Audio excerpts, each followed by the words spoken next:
तो 141 का as an auditor, as an accountant, as an consultant, as an business people, we have to be very very careful कि जैसे भी है, जिस भी कंडीशन में अगर जॉब वर्क हुआ है नहीं हुआ, आइडेंटिफाई करें उनको और उन गुड्स को विद इन टाइम लिमिट वापस मंगाएं।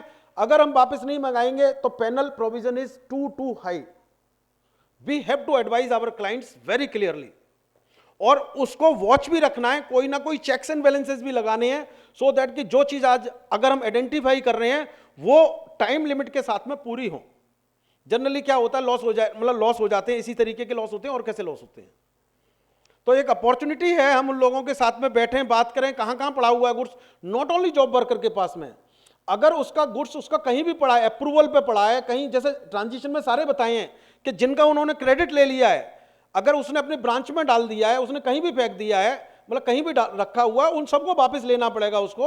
अदरवाइज जो इनपुट टैक्स क्रेडिट जो ले चुका है वो ही has to reverse that credit and that will be left forever. तो इसी सेक्शन को इन्होंने 3 भागों में बांटा है, input content in semi finish goods और input content in finish goods. ये इन्होंने सेमी फिनिश गुड्स का आ गया। सेकंड, सारे में एक ही बात है, लेकिन 2 सेक्शन जो बाद वाले हैं, सेमी फिनिश गुड्स और फिनिश गुड्स में एक एडिशनल कंडीशन और भी है। वो एडिशनल कंडीशन ये है, एडिशनल कंडीशन नहीं, एडिशनल फैसिलिटी है कि अगर आप उन गुड्स को अपने कस्टमर के पास भिजवा देते हो, जॉब वर्कर के पास में with in that time limit, या उसको एक्सपोर्ट कर देते हो विदाउट पेमेंट ऑफ टैक्स, तब भी हम उसको रिसीव मान लेंगे।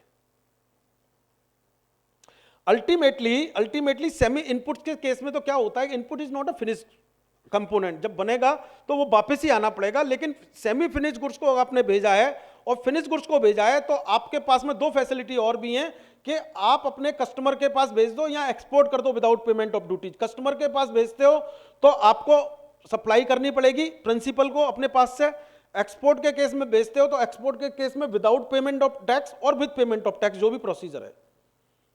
तो ये ट्रांजिशन प्रोविजंस कहते हैं इसके। तो ट्रांजिशन प्रोविजंस में यही रूल्स रेगुलेशंस हैं, जो रूल्स रेगुलेशंस कहते हैं कि जो भी स्टॉक है, सप्लायर को, जो प्रिंसिपल को, उसको डिक्लेयर करना पड़ेगा कि भाई ट्रांस में उसमें जाके जीएसटी